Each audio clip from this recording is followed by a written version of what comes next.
गेली 40 वर्षापूर्वी नांदेड जिल्ह्यातील किनवट तालुक्यामध्ये थोर स्वातंत्र्य सेनानी दिवंगत नेते कॉम्रेड गंगाधरप्पा बुरांडे यांच्या मार्गदर्शनाखाली मार्क्सवादी कम्युनिस्ट पक्षाची सुरुवात झालेली आहे।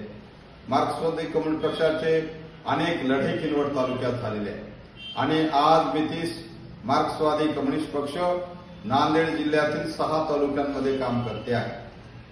नांदेड जिल्ह्यामध्ये एकूण 16 तालुके असून आज नांदेड जिल्ह्यामध्ये मार्क्सवादी कम्युनिस्ट पक्ष 6 तालुक्यामध्ये मजबूतीने काम करते आहे आणि आज भारतीय जनता पार्टी आणि आरएसएसच्या जनविरोधी धोरणाचा परिणाम आज जनतेला भोगावा लागत आहे आणि जनता अतिशय परेशान आहे। अशा अवस्थेमध्ये मार्क्सवादी कम्युनिस्ट पक्षाला सरकारी धोरणाच्या विरोधामध्ये जबरदस्त काम करण्याची संधी आहे। म्हणून या 6 तालुक्यामध्ये मजबूतीने काम करण्यासाठी गावागावात मार्क्सवादी कम्युनिस्ट पक्ष कसा पोहोचेल याचं नियोजन मार्क्सवादी कम्युनिस्ट पक्षाच्या जिल्हा कमिटीने केलेलं आहे।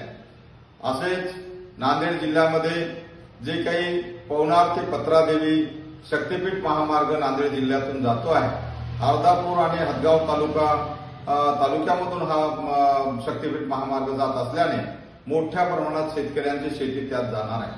शेतकऱ्यांमध्ये प्रचंड रोष आहे।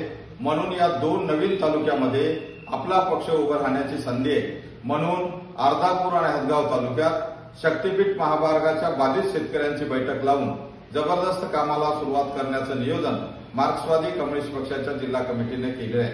नांदेड जिल्ह्यातील 16 तालुक्यापैकी एकूण जुने 6 तालुके आणि नवीन 2 तालुके 8 तालुक्यामध्ये जबरदस्त काम करण्याचं मोहीम मार्क्सवादी कम्युनिस्ट पक्षाच्या वतीने नांदेड जिल्हा कमिटी राबवणार आहे। निश्चितच येत्या काळामध्ये मार्क्सवादी कम्युनिस्ट पक्ष मोठी उंच भरारी घेईल यात तीळ मात्र शंका नाही। धन्यवाद।